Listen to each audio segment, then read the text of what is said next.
السلام عليكم ورحمة الله وبركاته. وعليكم السلام. الحمد لله نحمده ونستعينه ونستغفره ونؤمن به ونتوكل عليه ونعوذ بالله من شرور أنفسنا ومن سيئات أعمالنا من يهده الله فلا مضل له ومن يضلله فلا هادي له ونشهد أن لا إله إلا الله وحده لا شريك له ونشهد أن محمدا عبده ورسوله أما بعد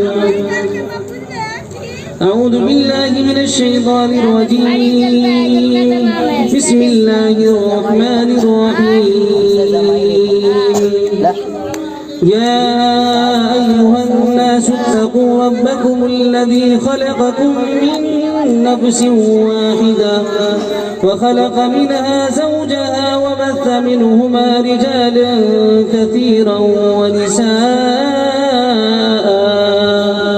واتقوا الله الذي تساءلون به والأرحام إن الله كان عليكم رقيبا قال النبي صلى الله عليه وسلم النكاح من سنتي فمن رغب عن سنتي فليس مني أو كما قال عليه الصلاة والسلام.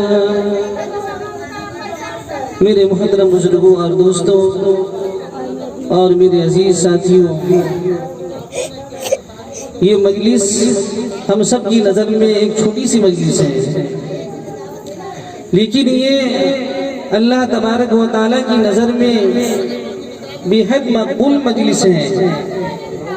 اور اس مجلس میں جو آدمی صدق دل سے اخلاص و للہیت کے ساتھ جو باتیں سنے اور اس پر عمل کرے، سمجھیے مجلس کی کامیابی کی ضمانت ہے.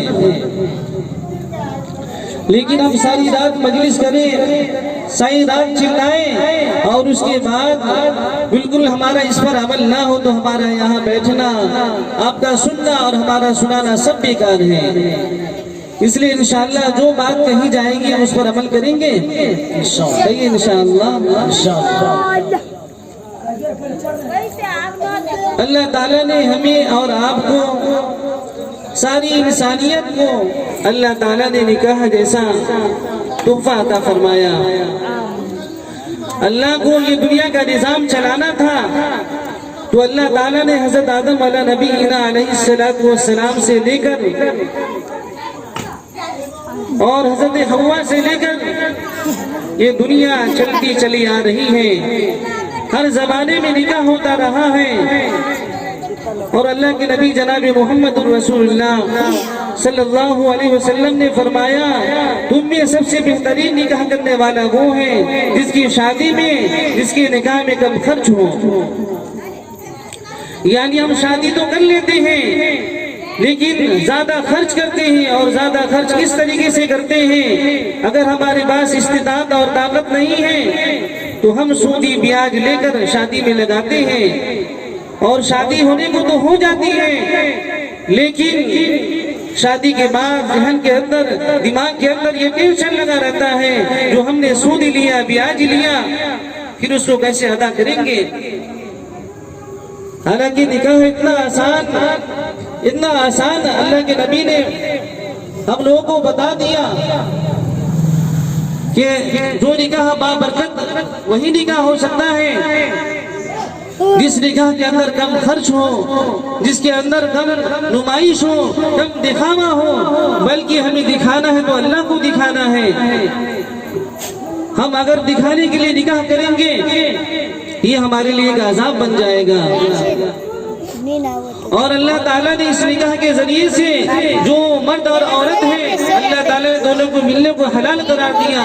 اگر وہی آدمی نکاح نہیں کرتا, وہی آدمی اسے لے کر اس لڑکی کو یہاں سے نکل جاتا تو وہ زانی ہو جاتا. لیکن اللہ نے ایک درجہ رکھا کہ جب آدمی نکاح کر لیتا ہے النکاح نصف الایمان وآدھا ایمان اسے حاصل ہو جاتا ہے.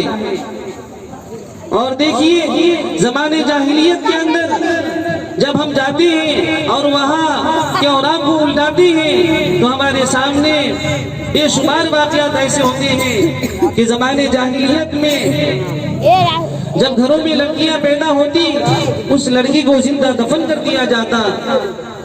اگر کسی کے یہاں کوئی بچی پیدا ہوتی اس خاندان والے اس خاندان کو منحوس سمجھتے تھے اور کسی کو یہ نہیں بتاتے کہ ہمارے یہاں لڑکیاں پیدا ہوئی ہیں.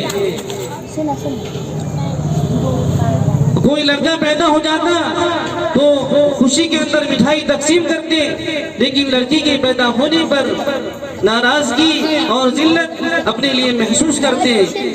ایک صحابی اللہ کے نبی جناب محمد الرسول اللہ صلی اللہ علیہ وسلم کی خدمت میں آتے ہیں اور عرض کرتے یا رسول اللہ جب آپ تشریف نہیں لائے تھے تو میں بیٹیوں کو اپنے لیے منحوس اور ذلیل سمجھتا تھا,